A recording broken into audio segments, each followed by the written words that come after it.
18번째입니다. 땅에서 나와 살아있는 말씀으로 생명으로 살아가는 교회라는 제목으로 말씀 같이 상고하고 은혜를 나누겠습니다. 드디어 이제 6째 날에 이제 당도하게 됐습니다. 6째 날은 몇째 날과 짝이 되겠죠? 셋째 날과 짝을 이루겠지요. 셋째 날 하나님께서 물을 한 곳으로 이제 모이게 하시고 물이 모인 곳을 뭐라고 칭하셨어요? 바다라고 칭하셨고 물이 모여서 땅이 드러난 그 땅을 이제 뭇이라고 칭하셨습니다. 그리고 물이 거두어진 땅에 씨를 가지고 있는 풀과 한글 성경에는 풀이 아니라 채소로 번역이 되어 있는데 조금 번역이 좀 못마땅해요. 저는요. 채소하면은 그냥 배추나 뭐 그 정도 생각하잖아요. 우리가 기르는. 근데 그는 좀 안 되고 그냥 풀, 씨를 가지고 있는 풀 정도로 하면 좋겠고요. 두 번째가 이제 씨를 가지고 있어서 열매를 내는 나무를 셋째 날에 이제 창조하셔서 하나님의 구원과 구속사와 하나님의 나라가 이제 씨, 제라와 관련되어 있는 거라고 우리가 이제 암시하면서 말씀을 나누었죠. 6째 날에는 그 물이 모인 바다와 땅이 드러난 그 땅에다 하나님께서 이제 창조하신 것, 만드신 것, 창조라고 하기에는 그렇고 그렇게 만드신 것이 이제 3개가 있다고 한글 성경에는 보여지는데 첫째가 뭘 만드셨어요? 가축이 뭐예요? 집에서 기르는 짐승이죠. 아담이 집에서 짐승을 길렀을까요? 닭, 돼지, 뭐 이런 거? 그러니까 가축은 배에 말하는 단어가 이게 4발 가진 짐승이거든요. 원문의 의미는. 그러니까 4발 가진 짐승이 이제 만들어졌고 두 번째가 뭐예요? 기는 것, 레메스라는 단어인데 지난주에 나누었었죠. 그 다음에 세 번째가 땅의 짐승을인데 이 땅의 짐승을 원문으로 보면 하이라는 단어예요. 히브리어의 영어의 비동사가 뭐죠? 동사가 비동사죠. 있다, 이다. 그 히브리어에도 비동사가 하야예요. 하야, 이다, 있다. 그거의 형용사형이 하이예요. 그러니까 땅의 짐승이라고 하면은 완전한 오역이고 살아있는 것이라고 해야지 정확한 번역이에요. 그러니까 이렇게 그러면 결론적으로 이제 6째 날 하나님께서 만드신 것은 베헤마 4발 가진 짐승과 그 다음에 기는 것, 둘 다 기는 것들이네요. 네. 만드시고 살아있는 것을 이제 만드셨다라고 이제 주의를 할 수 있고요. 그 다음 이제 중요한 게 마지막으로 6째 날 뭘 만드셨어요? 하나님의 형상과 모양이 있는 사람을 만들고 그 사람에게 소위 말해서 우리가 흔히 알고 있는 문화명령이라고는 하는데 바다와 그 다음에 하늘과 그 다음에 땅에 있는 그 짐승들을 뭐하는 건세? 다스리게, 걔네들을 다스리게 하셨고 그 다음에 마지막으로 온 지면에 씨 맺는 채소와 열매 맺는 나무를 뭘로 줬어요? 양식으로, 먹을거리로. 그래서 아담과 하와는 육식을 안 했다라고 보여져요. 육식을 안 하고 이제 채식주의자였고 육식은 아마도 노아의 홍수 이후에 주어지지 않았을까라고 여겨지고요. 그렇게 중요한 거 아니니까. 그렇게 해서 이제 6째 날이 이제 완성이 되고 7째 날은 뭐 하셔요? 7째 날은 우리 7째 날 뭐 이렇게 안식을 누리잖아요. 다 피곤해 보여. 여행 갔다 와서 저도 피곤해요. 아유 진짜 이게 안식이거든 사실은요. 그렇게 이제 7째 날 하고요. 이제 오늘 그 6째 날에 있는 거 1장 20절에는 5째 날에는 물들을 생물을 번성하게 하라. 물에서 생명이 나왔는데요. 그 6째 날에서는 생물이 어디에서 나와요? 땅에서 나와요. 땅에서 생물을 그 종류대로 4대하고 이제 창조를 하시는데 땅은 생물을 그 종류대로 4대에서 이 4대라는 단어, 네라의 단어가 히브리어로 뭐라고요? 야차라는 단어인데 이 단어가 구약 성경에 1000번 이상 사용된 아주 중요한 단어예요. 매우 중요해요. 오늘 야차라는 단어 중심으로만 설교할 거예요. 기본적인 뜻이 나가다. 감기 걸려가지고 목소리가 더 나가다. 그 다음에 나오다, 떠나다, 앞으로 가다, 뭐 이런 뜻이 있는데, 이 야차라는 단어가 히브리어의 문형에 히필형이라는 게 있어요. 영어의 사역동사 있지요? 하게 하다. 주어에 의지가 담겨져 있는 동사. 엄마가 공부시키다. 밥을 먹이다. 그런 거 있잖아요. 이거. 그 주어의 의지가 담겨져 있는 문형의 히필형인데, 이 야차가 히필형으로 되어 있어요. 그러면 이제 다시 번역을 하면 어떤 의미가 되냐면, 땅 속에, 땅에서 생명을 나오게 하는 그런 하나님의 의지가 담겨져 있는 거죠. 그래서 성경의 용례를 종합해 보면 이 야차라는 단어는 나무에서 씨를 끌어당기는 거, 그리고 땅에서 생명을 내는 거, 강물에서, 에덴 동산에 강이 몇 개 있었어요? 에덴 동산이 이렇게 있고 가운데 뭐가 있어요? 뭐가 있어요? 조명이 있어요? 가운데 생명나무와 선악과가 있잖아요. 하나죠? 가운데 있고 에덴 동산 이걸 중심으로 4개의 강이 히데겔, 비손, 티그리스 이렇게 나오잖아요. 4개의 강이 나오는데 여기 동산 중앙에서 강이 나올 때가 야차라는 동사로 사용이 됐다는 얘기예요. 그렇게 이게 특별히 이제 이 단어가 중요한 게 애굽에서 하나님이 이스라엘 백성을 이렇게 당길 때 그때 야차라는 동사를 사용했어요. 성경을 확인해 보겠습니다. 창세기 1장 12절에 줄친 부분, 씨 가진 열매 맺는 나무를 내니. 24절에 땅은 짐승을 종류대로 내라. 2장 10절에 강이 에덴에서 발원하여. 이렇게 8장에서는 그 노아의 이야기인데 모든 것을 다 이끌어내라. 그 다음에 이제 12장 아브라함의 이야기에서요. 아브라함이 하란을 떠날 때, 이것도 야차고요. 그리고 아브라함의 몸에서 날짜, 이것도 야차로 되어 있어요. 열왕이 몸에서 나오는 거. 이런 식으로 야차가 구약 성경에서 뭘로 사용이 됐냐면, 제가 두껍게 구원론의 가장 중요한 설명인 출애굽 사건에서 이스라엘 백성을 애굽에서 끄집어낼 때 야차라는 동사가 히필형으로 사용이 되었다라는 것은 구원이란 어디에서부터 당겨져 나오는 것이다 라고 말할 수 있죠. 특별히 우리가 지금 나누고 있는 이 6째 날에서는 하나님의 생명을 어디에서 끄집어 당기셨어요? 어디에서요? 5째 날은 물에서, 6째 날은 땅에서. 땅이 뭐예요? 우리가 살고 있는 땅. 우리가 지옥을 뭐라 그래요? 땅지에 갇힐오기, 지옥이잖아요. 이 땅이라는 역사가 누구에게는 지옥이거든요. 이해되시죠? 거기에서 끄집어 당기는 것을 구원이라고 말할 수 있다라는 얘기예요. 그래서 이제 출애굽 사건을 보면 출애굽기 3장 10절에 이제 내가 너를 바로에게 보내어 너로 내 백성 이스라엘 자손을 애굽에서 뭐하여 내리라? 인도하여 내리라. 끄집어 내리라. 출애굽기 6장 13절 여호와께서 모세와 아론에게 말씀하사 그들로 이스라엘 자손과 애굽 왕 바로에게 명을 전하고 이스라엘 자손을 애굽 땅에서 인도하여 내게 하시리라. 이제 주에는 이 정도 하고요. 잘 보세요.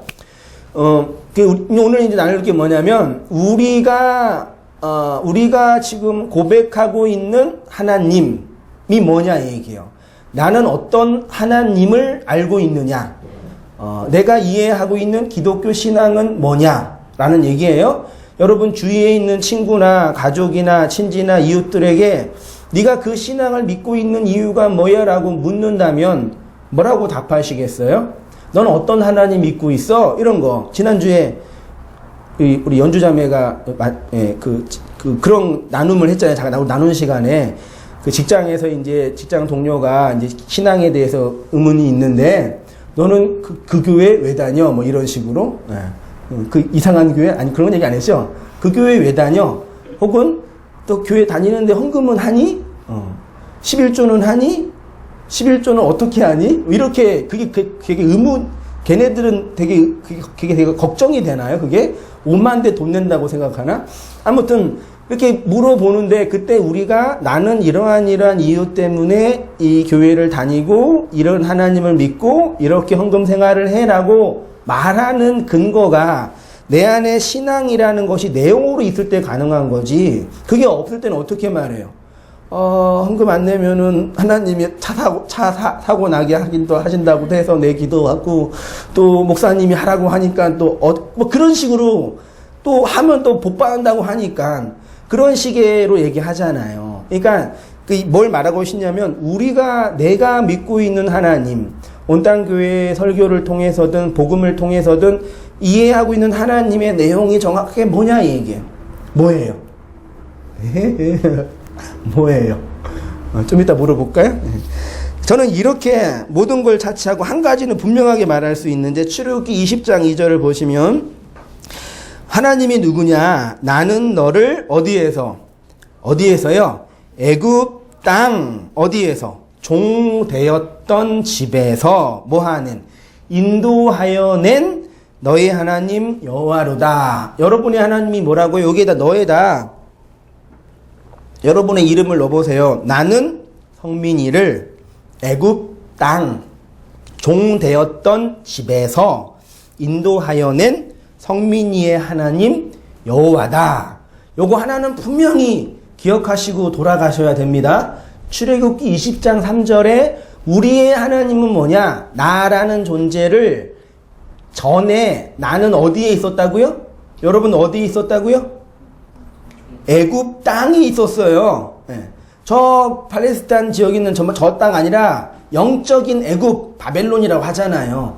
애굽 땅에 우리가 있었다고요. 지금도 있어요? 안 돼요. 나와야 돼요. 네? 뭘로 나올 수 있어요?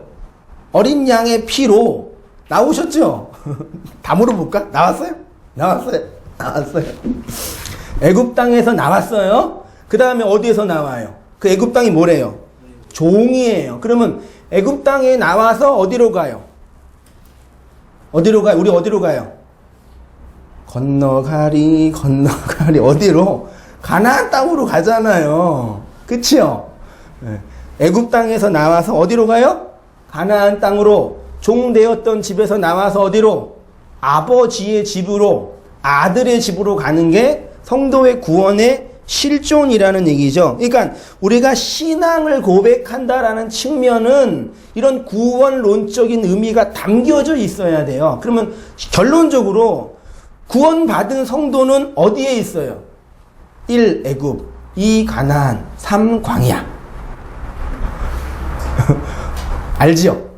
답을 속으로 1. 애굽, 2. 가나안, 3. 광야. 구원받은 성도는 지금 어디에 있는 거예요? 광야에 있지요. 그래서 광야를 스데반은 뭐라 그래요? 교회라 그러잖아요. 광야 교회예요. 몇 년 살아야 돼, 이곳에서? 몇 년 살아야 돼요? 40년. 하나도 모르겠어요? 딴 데는 다 대답 잘 하시던데. 40년이라는 우리의 역사를 광야 교회 생활로 사는 게 성도의 실존이라는 얘기요. 믿으십니까? 믿으시기 바랍니다.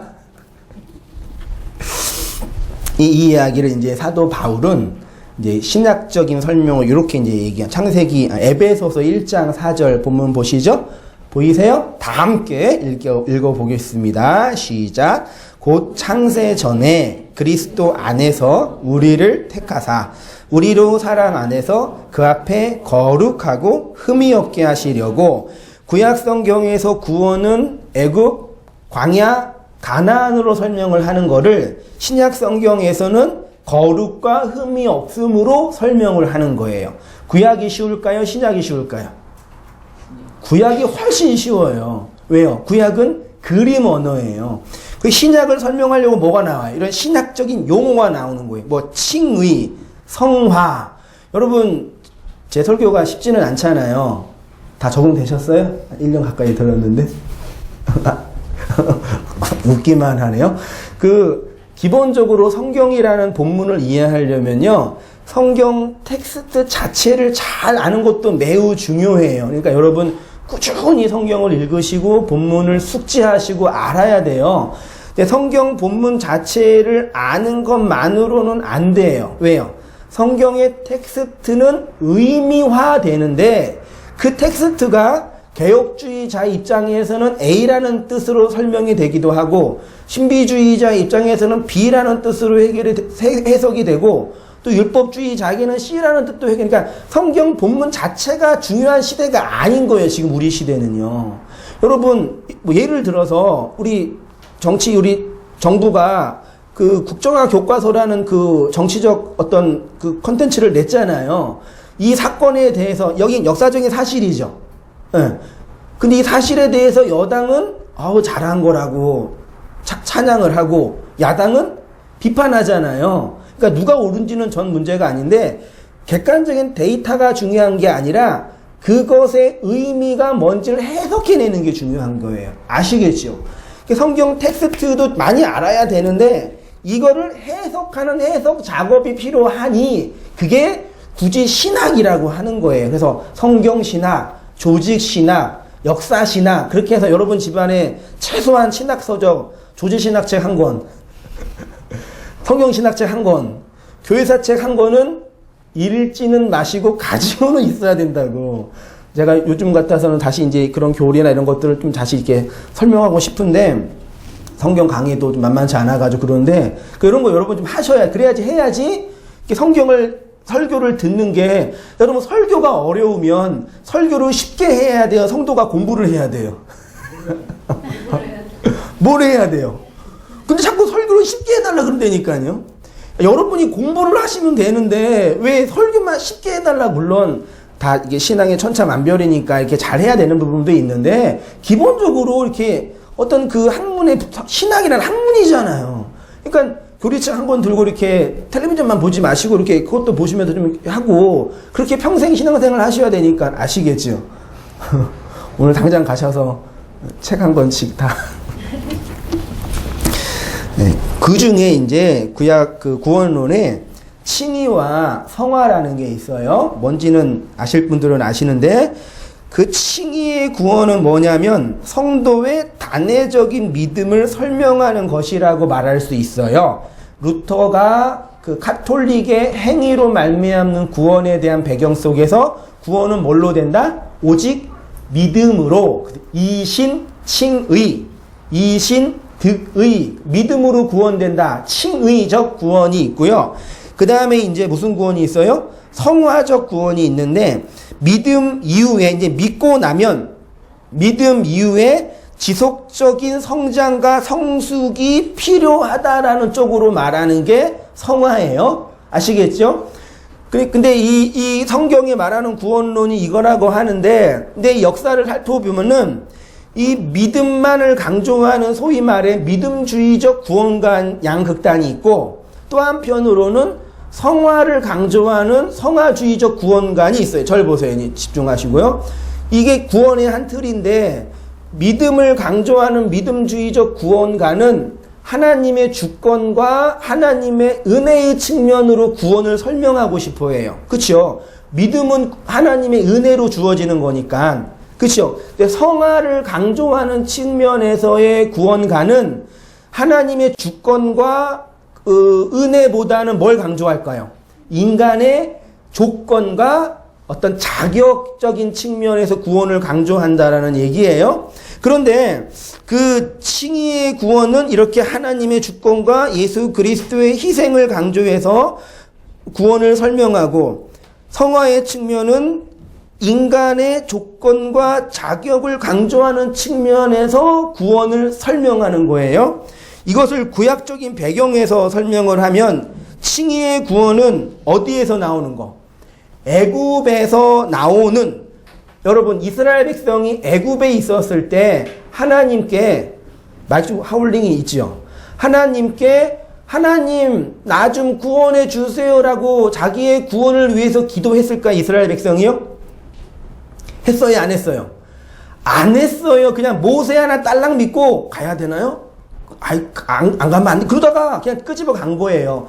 애굽에 있었을 때는 이스라엘 백성은 자신들의 구원을 요청할 수 있는 존재가 아니었어요. 우리도 마찬가지예요. 예수님 여러분 믿지요?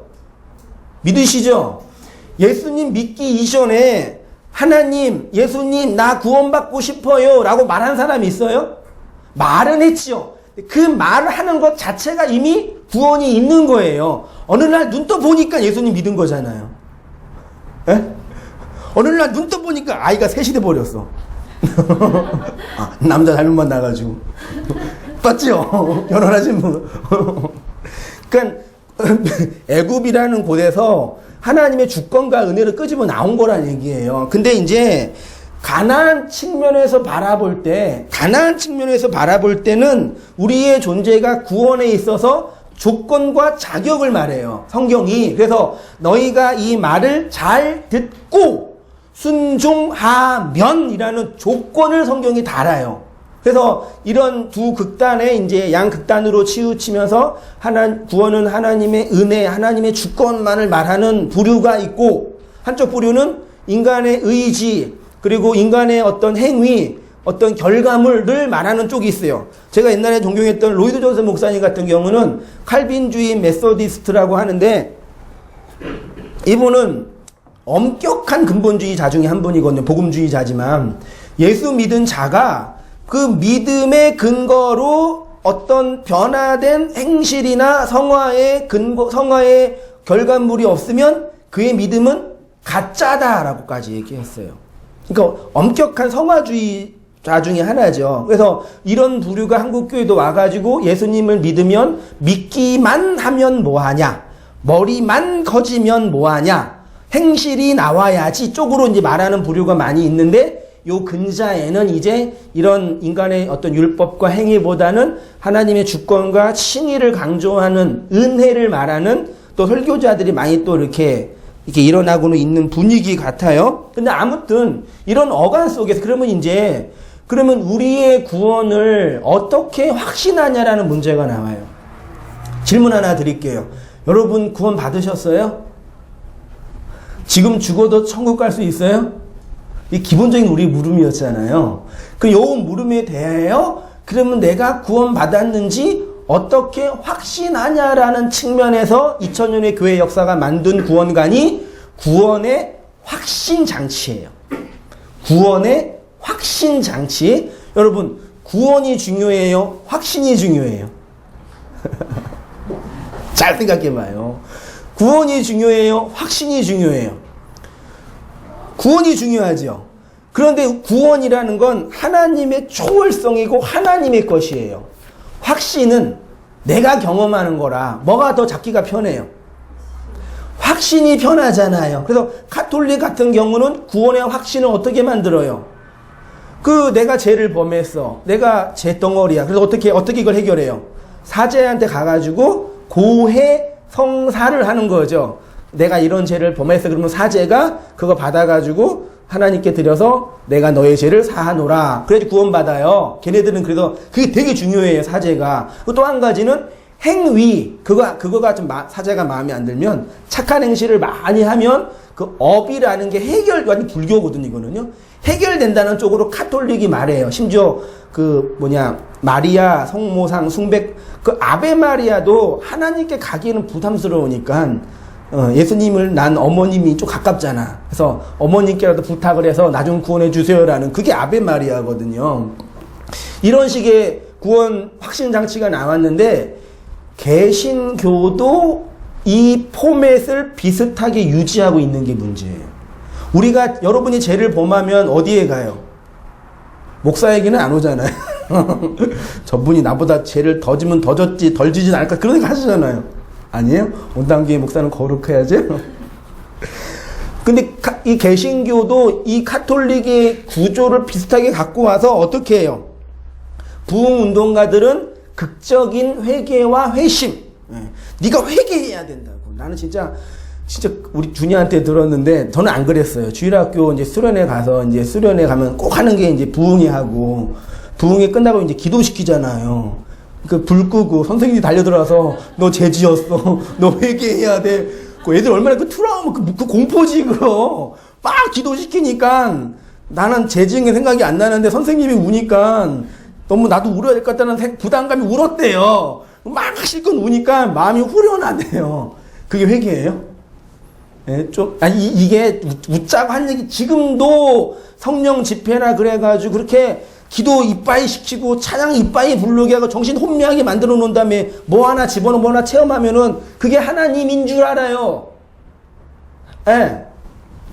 저도 그랬으니까 그렇게 말하고, 그리고 사회운동가들은 교회에서만 열심히 얘들은 뭐하냐, 나가서 민중을 생각해야지, 투쟁도 하고 그렇게 하고, 그런 다양한, 예, 그리고 신비주의자들은 종교적인 체험과 영적인 경험을 해야지 구원이 확신이, 이런 식으로 구원이라는 것을 내가 확신할 수 있는 쪽으로 이제 말하는 것이 오늘 우리 시대의 모습이에요. 이게 카톨릭이 하고 있는 그 고해 성사나 그 중보 기도와 모양만 조금 바뀐 것 뿐이지 실제로 내용은 똑같다니까요.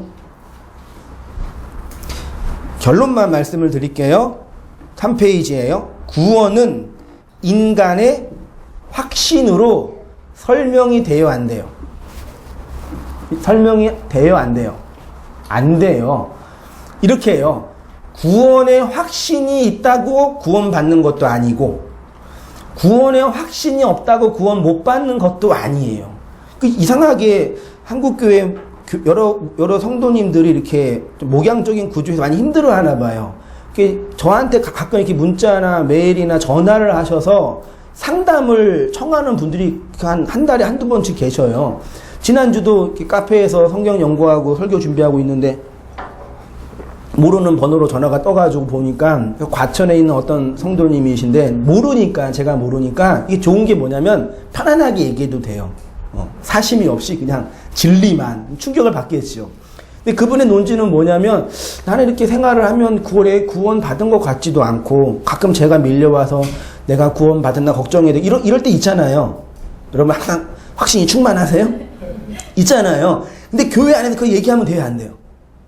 얘기를 하면 완전히 나쁜 놈이 되는 거라. 너무 걱정이 되는 거예요. 교회는 그런 얘기를 할 수 있는 공간이 아니래요. 다 착하고, 다 거룩하게 보이고, 다 구원의 확신이 가득해 있는 분들이라 나 같은 죄인은 얘기를 못 한대요. 그래서 어떻게 하다가 유튜브에 그분의 지인이 온땅교회 한성희 목사 설교를 듣다가 너도 한번 들어봐, 그리고 전도를 했나, 이게 들어보라고 했나, 들어보니까 이제 이 목사님은 좀 얘기가 될 것 같아서 전화를 해서 물어보는데, 결론은 그거예요. 구원의 확신이 난 없는데 어떻게 해야 됩니까? 이거예요. 다른 사람처럼 어떤 그 확신이 있으면 좋게 잘 안 돼요, 저는요. 항상 제 가운데 있는 것 같아요. 그런 고민을 한다니까요. 구원은 내가 확신한다고 받을 것도 아니고, 확신하지 못한다고 받지 못하는 것도 아니에요. 그럼 뭘 말씀드리냐면, 구원의 확신에서 확신을 추구하고 확신을 얻기 위해 노력하기보다는 구원이라는 내용이 뭔지 알아야 되는 거예요. 그러니까 안타깝게도 100년의 한국교회 역사 속에 구원이라는 내용을 설명하는 방식이 완전 꽝이에요. 예, 구원론, 심지어 조직신학에서도 소명, 중생, 회개, 신앙, 이런 기본적인 구원 교리조차도 설명이 안 되는 판에서 자꾸 인간의 확신 쪽으로만 몰고 가서 구원의 내용이 뭔지를 모르는 거예요. 네가 믿고 있는 기독교는 뭐야? 그러면 맹해지는 거예요. 내가 죄를 많이 범하고서 어렵기 때문이 아니라요. 그러니까 제가 뭘 말씀드리냐면, 확신을 추구하는 게 중요한 게 아니라 구원이라는 내용을 아는 게 중요하다고요. 믿으십니까? 아시겠어요? 확신을 추구하는 게 중요한 게 아니라 구원의 내용이 뭔지 바르게 알면 돼요. 그럼 확신 필요 없다고요. 집에서 부모에게 사랑받고 존중받는 아이는 밖에 나가서 왕따 당해도 괜찮아요. 좀 심각한 말이지만. 왜 중년의 남성들, 돈 많이 있고 좀 기름기 있는 남성들이 왜 바람 피는지 알아요? 여러분이 모르지. 내가 왜 물어봤대? 집에서 사랑 못 받으니까 밖에 나가서 머리 돌리는 거라니까요. 심리적으로 볼 때요. 대답하잖아요. 얼마나 착해요. 그러니까 구원이라는 말하자면요. 그러면 그래도 목사님 그래도 구원의 확신이 있으면 좋겠습니다. 그런 분이 있으면요. 이거예요. 구원의 확신은 뭐냐면 내가 지금 지옥에 가도 하나님은 옳고 나는 나쁘다. 오케이? 내가 지금 지옥에 가도 하나님은 정당하다. 그 고백이 되면 돼요. 아시겠어요? 내가 지금 죽었는데 너 보니까 너 제대로 안 살았어. 너 지옥 가. 하나님이 그래도 네 알겠습니다. 그게 구원의 확신이니까요. 아시겠어요? 예수님이 지옥에 계시면 어떻게 하실 거예요? 갈 거예요, 안 갈 거예요? 갈 거예요, 안 갈 거예요? 우리는 예수님이 지옥에 있는 거조차 그러니까 천국 하면 내가 좋은 천국이라니까. 내가 예화를 많이 들었잖아요. 우리 준이가 알고 도망갔네요. 우리 큰아들이 먹는 걸 되게 좋아하잖아요. 예. 그 먹는 걸 너무 좋아해서 이제 물어봤어요. 야, 준이야, 만약에 천국에 먹는 게 없다면 너 갈래, 안 갈래? 안 간대요. 반대로 지옥에 맛있는 게 있으면 갈래, 안 갈래? 지옥이니까 겁은 나나 봐요. 고민을 하더라고요. 그러니까 어린 아이의 생각에 하나님 먹는 것 비교할 때 하나님이라는 존재가 내 욕망의 추구의 대상이 돼버리면 그 하나님이 먹는 게 되겠지요. 그게 우상이라니까요. 그러니까 우리는 거의 대부분 하나님을 우상으로 믿고 있는 거, 내 욕망 충족하는 존재로 믿고 있는 거예요. 인간의 행위 여러 가지 방식으로요. 그게 아니라는 얘기죠. 성도의 구원의 현실은 그러면 뭐예요? 애굽에서 나와 가나안으로 가고 있다면 우리의 구원의 현실은 뭐예요? 어디예요? 어디이십니까? 광야예요. 여러분 지금 어디에 있으세요? 광야에 있으신 거예요. 그러면 우리가 광야에 있음을 뭘로 확인해요? 죽도록 고생하고 그러면 확인돼요? 광야에서 하나님이 주신 게 뭐죠? 만나예요. 신명기 8장 3절 너를 낮추시며 너로 줄이게 하시며 또 너도 알지 못하며 내 열조도 알지 못하던 만나를 내게 먹이신 것은 사람이 떡으로만 사는 것이 아니요 여호와의 입에서 나오는 모든 말씀으로 산다. 여러분 만나가 가시 같고 꿀 섞은 과자만 나고 그런데 오늘날 문맥으로 하면 만나가 뭐냐면 뭐와 비슷하냐면 그 뻥튀기 하얀 거 있죠. 조그만 거. 그거를 갈기도 하고 붙이기도 하고 40년 동안 그거만 먹은 거니까 지겨 죽은 거죠. 그래서 고기 좀 달라고 짜증낸 거예요. 그 만나의 뜻이 뭐예요? 이게 만나의 뜻이 뭐예요? 만나. What is this? 뭐예요? 이거 뭐야? 이게 만나예요. 성경을 읽다가 여러분 어떤 고민이 이게 뭐야? 그래 안 그래요? 성경을 읽으시다가 설교를 듣다가 이게 뭐야 라는 의문이 없으면 그 성경은 만나가 아니라니까요. 그러니까 만나의 개념은 되게 냉소적인 표현이에요. 하나님이 양식이라고 줬는데 아주 거창한 건지 알았는데 받아보니까 이거 뭐야예요. 그러니까 만나 교회는 무슨 교회예요? 이거 뭐야 교회예요. 안 좋은 교회 이름적으로. 만나 교회 이거 뭐야 교회 그러면 그거예요. 만나가 어디에서 먹는 음식이라고요? 광야에서요. 여러분 만나 먹고 계셔요? 만나 드시고 계셔요? 이게 뭐야 드시고 계셔요? 만나 먹으면 어떤 일이 벌어질까요? 건강해져요? 힘이 세져요? 키 커요? 만나 먹으면 어떻게 돼요? 죽어요. 그래서 교회의 40년 광야의 인생 속에서 성도는 만나 먹고 나의 아담, 애굽의 자아가 광야에서 죽고 다 죽었잖아요. 그리고 갈렙과 여호수아, 예수를 상징하는 여호수아를 통해서 죽고 살아난 나가 가나안으로 들어가서 구원이 설명되는 거예요. 그러니까 성도는 교회 생활은 뭐 하기 위해 사는 거예요? 만나 먹고 나의 아담의 자아, 애굽의 자아가 죽는 걸 배우는 거예요. 세상은 뭘 가르쳐요? 네가 잘 먹으면 성장하고 승리하고 번영할 수 있다를 가르치는 게 세상의 종교와 문화와 문명이에요. 세상은 다 그래요. 그쵸? 성공해야 되고 실패하면 안 되고 번영해야 되고 건강해야 되고 교회는 죽어야 되고 낮아져야 되고 낮아졌고 줄이게 하시고 교회는 그거 그래도 교회가 성도들이 뭐예요?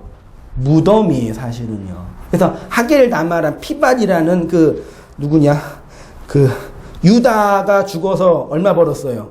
예수님 팔아서 은 30 벌었죠. 그 은 30으로 밭을 산 게 피밭이라 그랬잖아요. 하겔다마. 그게 교회예요. 그게 성도는 거기에서 애굽에 내가 죽고 새로 내가 태어나서 가나안을 향해 가는 걸 애굽에서 배우는 거예요. 여기 광야에서. 그럼 뭘 먹어야 돼요? 만나. 근데 우리는 뭐 먹고 살아요? 우리를 살찌우게 하는 유욕적 자아를 살찌우게 하는 그 음식을 자꾸 교회에서 설교자에게 달라 그러는 거예요. 세상에서 힘든데 얼마나 내가 힘든데 목사님 나 좀 위로해 주세요. 이 땅에서 번영하는 방법 좀 가르쳐 주세요. 심지어 교회가 그걸 장사하고 있다니까요. 성품 개발 학교, 자녀 교육 방법 그런 식으로 전도의 명목으로 시간의 왕, 재정의 왕, 재정간사 해가지고 돈 많이 투자하면 뭐 떨어지더라. 완전 다단계적이 무슨. 그렇게 해서 이 땅에서 번영하고 그 나쁘다는 얘기 안 그럼 하세요, 여러분이. 교회는 그걸 가르치는 데가 될 수가 없다고요. 그게 이제 하늘의 입으로 교육받는 성도의 모습이다. 예요. 그렇게 말씀이 하나님의 입에서 나온다는 것은 아래의 입에서 태어난 모든 사람이 하늘의 입으로 교육받아 하늘의 성도가 되는 것을 배우는 것입니다. 이사야 붙어 있는 말씀을 쭉 보시고 만나를 통해 알게 되는 성도의 실존. 야차는 이렇게 성도가 어디서부터 나왔는지에 대한 기원을 말할 뿐만 아니라 그 기원의 현실이 역사 속에서 애굽에서 나와 가나안으로 가고 있는 광야의 길을 설명하는 거고요. 이 광야에서 만나를 먹음으로 나는 광야 인생길을 가고 있음이 확인되는 거예요. 40이라는 인생을 통해서.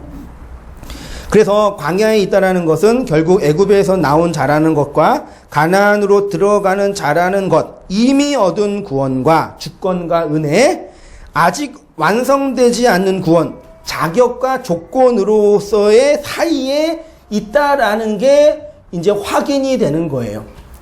마태복음 4장 4절. 예수께서 대답하여 가라사대 기록되었으되 사람이 떡으로만 살 것이 아니요 하나님의 입으로 나오는 모든 말씀으로 살 것이라. 이 말씀을 우리가 어떻게 오해하고 있냐면요. 사람은 이 세상에 있는 떡으로 사는 존재가 아니라 하나님의 말씀으로 살아.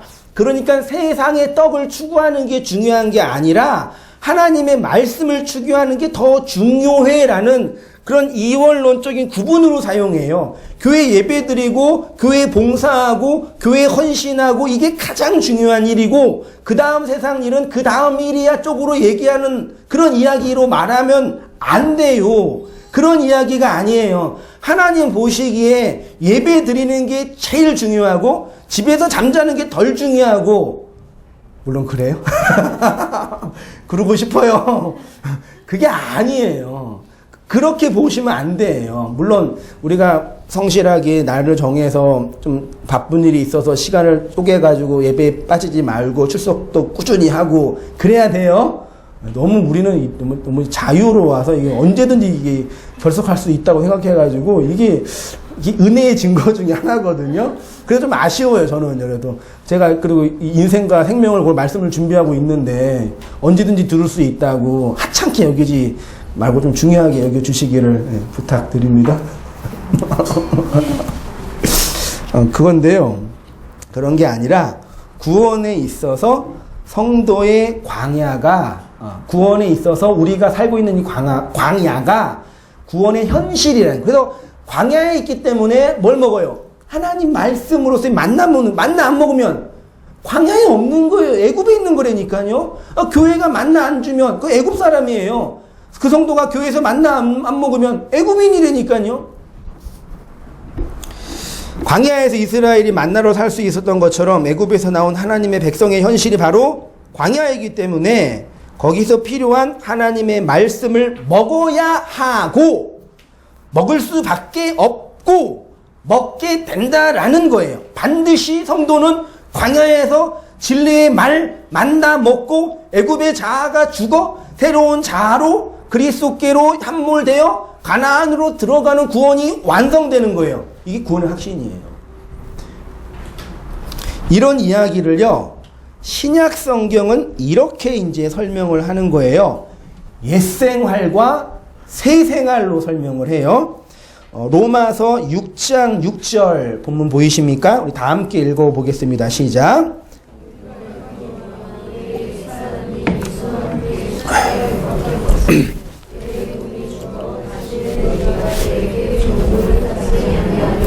네, 여러분의 옛사람이 십자가에 못 박고 죽었어요? 그러면 죄의 종로를 안 해요? 이런 질문 나오겠죠? 에베소서 4장 진리가 예수 안에 있는 것 같이 너희가 참으로 그에게서 듣고 또한 그 안에서 가르침을 받을진대 너희는 유혹의 욕심을 따라 썩어져가는 구습을 따르는 옛사람을 벗어버리고 오직 너희 심령이 새롭게 되어 하나님을 따라 의와 진리의 거룩함으로 지으심을 받은 새 사람을 입으라. 여러분 이런 말씀을 계속 읽다 보면 괴롭지 않으세요? 성경은 분명히 성도의 실존을 옛사람이 죽고 새 사람이 태어나는 거다. 새 성품이 태어나는 거다. 변화된 그 무엇이 있는 거다라고 분명히 말하는데 나를 보면 변화된 새로운 성품으로 변화된 그 나가 있어요? 없어요? 여러분 속에.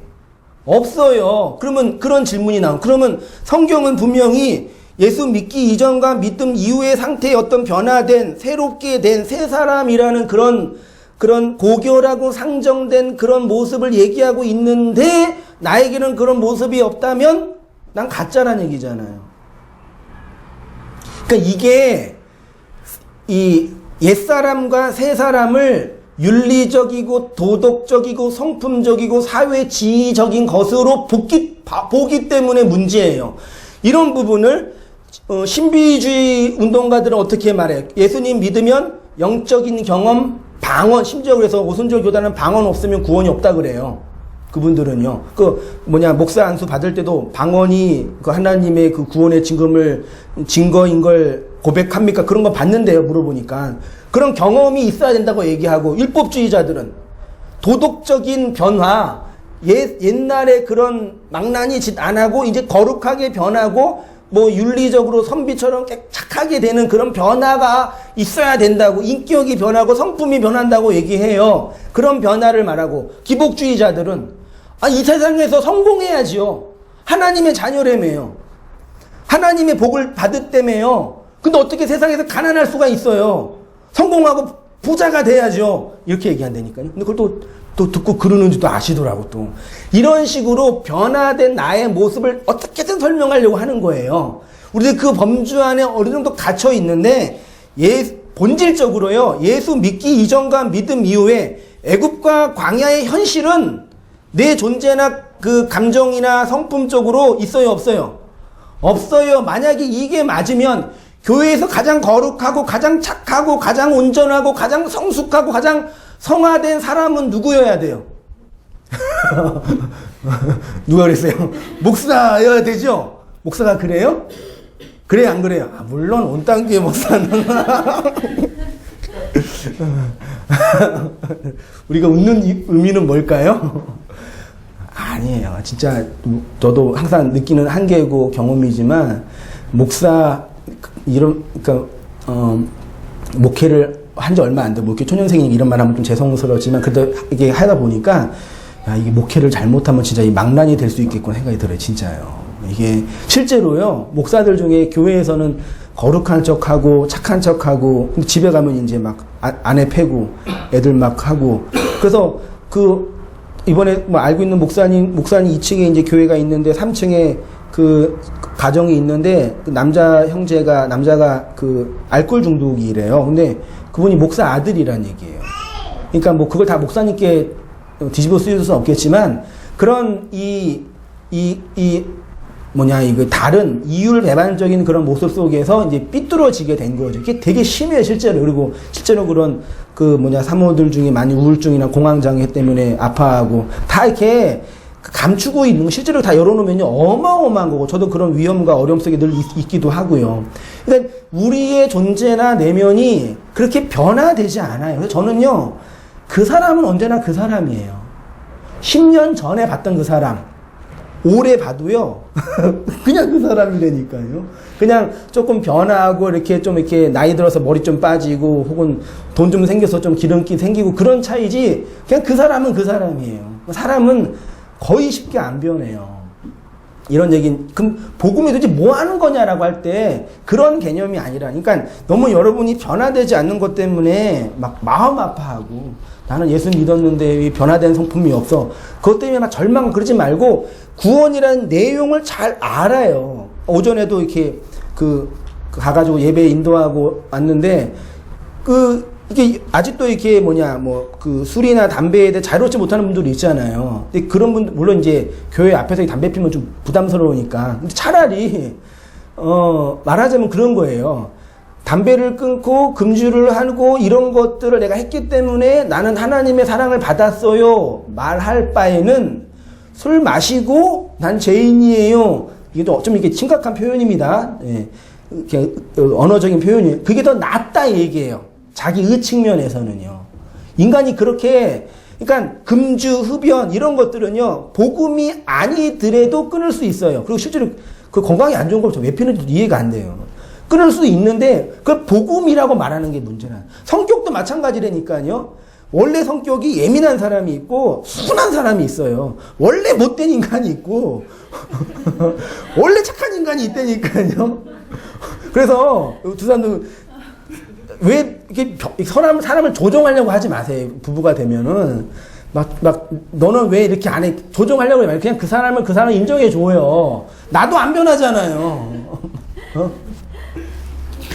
그러니까 그렇게 그런 어떤 변화된 성품, 어떤 착하게 변화된 것이 그게 복음이고 성령님의 특별한 은혜, 물론 은혜면 은혜이지만 은혜는 그 차원으로만 설명이 안 되는 거라고요. 뭔지 아시고, 그렇다고 막 살고 그러면 이제 술 마셔도 되는 거예요. 무슨 할렐루야 그러고 그러지 마세요. 정말 내 안에 진리가 들어오면 그 진리가 만들어내는 힘이 있어요. 헌신이 있다고요. 율법에 매이지 않는 아들의 헌신이 있어요. 그거 하라는 얘기지. 노예처럼 질질 끌려다니지 말고. 성도의 진정한 성숙이란 뭐냐? 성경이 말하는 옛 성품과 새 성품을 말하자면 애굽과 광야의 현실적 차이를 말하는 것입니다. 그러니까 우리의 구원을 자꾸 우리의 인격과 성품과 사회적 상태로 설명하려고 하면 구원에 있어서 하나님의 주권과 은혜와 초월의 가치를 변질시키게 된다라는 얘기예요. 하나님은 우리가 잘 살기 때문에 복을 주시고 못 살기 때문에 징벌하시는 분이 아니에요. 그러면 하나님이 스스로 인과율은 어디의 법칙이에요? 애굽의 법칙이에요. 지옥의 법칙이에요. 스스로 애굽의 신이 되는 거. 그분은 가나안의 하나님이라니까요.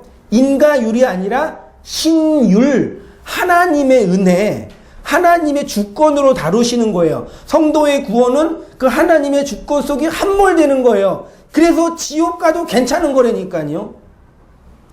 그게 하나님의 은혜라고 한다면, 말이 안 맞겠지만, 잘 사는 것과 못 사는 것으로 설명되는 성도의 변화, 무쌍한 삶의 현실을 통해서 나를 가나안으로 인도하시는 거죠. 그것이 인과율이라는 애굽의 저주에서 나와 신율이라는 은혜의 원리 안으로 들어가는 거예요. 그러니까 교회에서 만나 먹고 죽는다는 얘기는 뭐예요? 인과율의 나, 애굽의 종으로 살았던 나가 죽어서 신율의 나, 아들로 살아가시라고요. 아들의 헌신, 아들의 자유, 종로로 타지 마시고, 종로로 타면서 돈 벌고, 종로로 타면서 종교에 빠지고, 종로로 타면서 교회에 충성하지 마시고, 아들로 자유롭게 사시라고요. 이게 뭐 어렵나요? 아들로 자유롭게, 그 아들의 자유, 이게 얼마나 제가 아들로 자유롭게 이렇게 고생하면서 살고 있어요. 네. 결국 성도의 현실은 광야에서 만나 먹고 애굽의 자아가 죽는 것으로 나타나는 것입니다. 마지막으로요. 땅에서 나와 살아있는 말씀으로 살아가는 교회.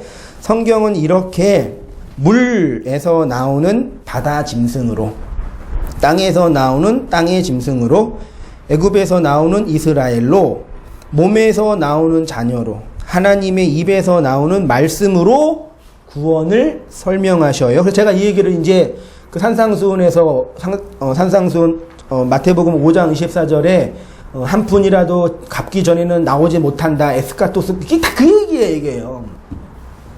옛 생활에서 새 생활로 나오는 것이고, 옛 계명에서 새 계명으로 나오는 것이고, 옛 언약에서 새 언약으로 나오는 것입니다.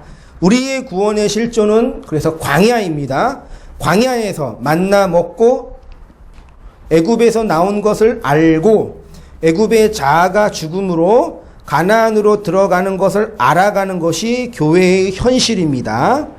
그래서 예수님의 이런 말씀이 광야에서 시험을 받으면서 사람이 떡으로만 사는 것이 아니라 하나님의 입에서 나오는 말씀으로 산다라고 우리에게, 예수님도 40일 동안, 40이라는 기간 동안 시험을 받으신 거예요. 말씀의 시험을요.